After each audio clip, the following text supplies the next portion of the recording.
All right, part three. Let's continue. Mr. Balian here. Again, I'm supplementing here some lessons for my students to work from home or in class while if I'm ever away. Let's look at the framework here. Again, we're creating futuristic cities in the grade 9 rotation. It's part of the technological design component or rotation. There's also communication technology, construction, and computer engineering. So this one, in the mornings I run the technological design rotation. So here we go, futuristic city.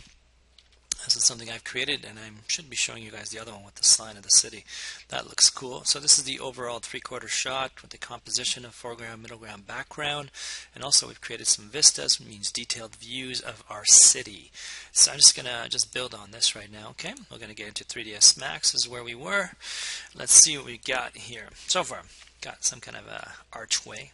All right, we got this building, but let's just zoom in a bit and create something completely different, okay? And based on your sketches, guys, I'm just giving you simple tools to create your creations or your proposed designs. So here we go. I'm going to make a simple box, and in this situation, this is a box that's becoming a tall object, and it could be a tower, it could be just a simple building. What I want to do is just play around with the parameters a bit. And let's see what we can do. Let's have some fun here. Okay, you learned some of these modifiers, but I'm going to do something. I'm going to add to it. So you see how you had the auto grid. I'm going to turn it off for a second. I'm just going to make some maybe balcony slabs. And I have no idea why my mouse is kind of like pointers flashing. I mentioned this before. Anytime you create something, 3ds Max automatically remembers your last setting in terms of length, width, and height segments. So I just zeroed them out by just right-clicking. Okay, that's very powerful, guys. I recommend you remember this. Look, if I'm going like this, just a bunch of segments, it takes forever to bring down a number. When I just right-click on these radio dials, done. Bingo.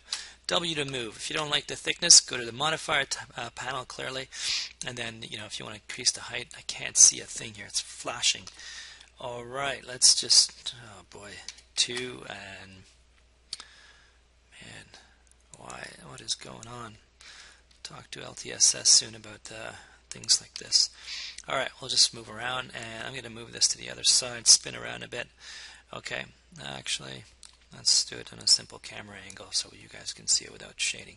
Okay, so I'm pretending that this is going to be my balcony, okay, and I'm just moving around to a point that I think is kind of interesting. Here we go.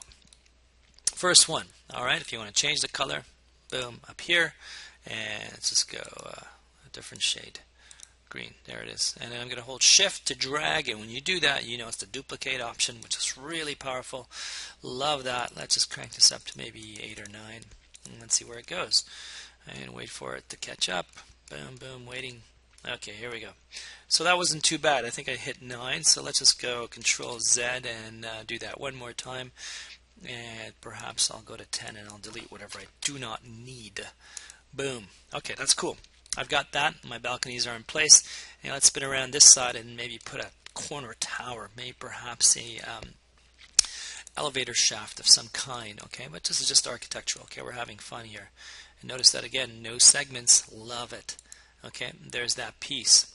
All right, simply not bad. We've got ourselves a tower of sort. Futuristic city, that was the premise, right? So why don't we do something like those blinking lights where planes or ships don't accidentally smash into you. So at this point I'm going to use the auto grid and make a frame, a plate basically at the side of the building to shoot out. Okay, W for move, and move this over a bit, and I'm going to make some interesting poles up here, flag poles basically, but we're going to put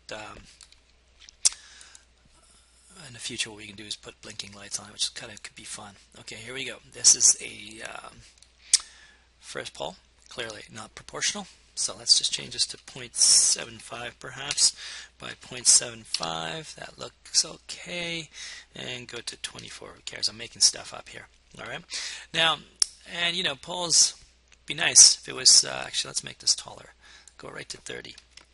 And go from there. And what I want to do, go to the modifier panel and taper, please. T for taper. Enter. Sweet. Press the mount. I love repeating my lessons here, and that's maybe too much, so let's just go to -0.5. All the tools, folks, you don't need a lot of tools to design some cool buildings, okay? You just need some simple functions or actions within 3ds Max, and you can produce some really cool stuff. So why don't I duplicate this twice? Okay, one right about there, select two, done. Look at that, sweet. So now I'm starting to, again, here's my holding Alt and middle scroll button. That's looking all right. All right, so that's one of my buildings. That's kind of nice. All right, and let me see. I want to do something here. I'm going to go to the top view, T for top, and I'm just gonna select all these pieces right now and hide them. Okay, I want to keep my life simple. So if you want to multi-select, my friends, you just have to. My students, you just have to hold Control as opposed to Shift in the Adobe panel. Okay, I'm just going to right-click, hide selected. Boom. See ya. You too. Right-click and hide selection. Okay, and P for perspective. Spin around. There's my building right now. Okay, let's keep our life simple. So the lights are coming from the right side. We'll change all this eventually.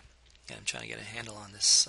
The video cards hasn't been cooperating today at all. So here we go. I'm going to take this piece right here. Okay, guys. I'm going to spin around. I'm going to hold Shift, and I'm going to duplicate it. Okay, duplicate, because really, when you look at any futuristic cities or any of these sci-fi shows, and the shot that you'll see of maybe the establishing shot of a city takes about maybe 2 to 3 seconds max, and really they're duplicates of buildings, and sometimes the sizes change, the scale changes, and so on. So why don't we just get into that, have some fun. Okay, there's the base. Okay, and there's a selection set. You're in grade 9. I'm not gonna make this too complicated. So let's just do this. I'm going to select this building here, and let's look at some of the modifier tools we learned before. We had learned to twist, taper. Let's go to taper and see how that works for us. Okay, taper.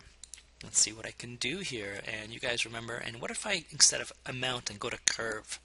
Look at that. This building is getting more interesting already. Let's just kind of zoom in here for a second and notice the difference already. Okay, so here it is, two similar buildings, but all of a sudden I just added a taper modifier, but I didn't go into amount, I went to curve. Isn't that cool? Oops, right click on that. I can't see my mouse at all here. And you can bulge it out. Concave. Well, it'd be kind of cool. So if I already made a second building somewhat different, and why don't we put a taper on this bad boy here and see how it goes. T, taper, and let's just see if I do that. So okay, I'm making it more cartoony now, right? I'm not teaching you guys subdivisions yet. We're just creating cities with just basic primitives. There's so much more stuff we can do in this. And of course, I'm just teaching you enough tools to get to an end result. Okay, so that's kind of cool. I just made two buildings within, let's say, 10 minutes. But the reality is it started from one. Okay, and if you want, like, you can go, hey, you know what? Let's duplicate this and hold Shift and do something else to it, right? Come up here and say, yeah, we'll change you. But oh my God, I can't see a thing here. Ooh, good stuff. Okay, I'm going to make it like that. I'm going to make it wider and maybe taller too. If I could just click on it, it would be kind of cool. Okay, so I'm doing some things here. Okay, so again, like I can't see anything properly. My video card's giving me a hard time today. All right, so again, this is already changing too. Notice? Okay, so this building has something else happening in the top. Maybe there's a penthouse. Maybe there's a party room, and so on, right? Okay, we're going to go this way and out a bit. Boy, it's taking way too long to do something so simple. Good enough. Let's say we've made a difference. Change that color to a red. Later on in my next lessons, I'll show you how we're going to have some cool outlines on these. And again, a review from before. If you do not see your edges, press F4. No edges whatsoever. F4 again. Bingo. And if you want to go to wireframe, F3, F3, F4. All right, I think this is pretty cool. Let's just continue with this in the next lesson to have more fun. All right, Balian out. See ya.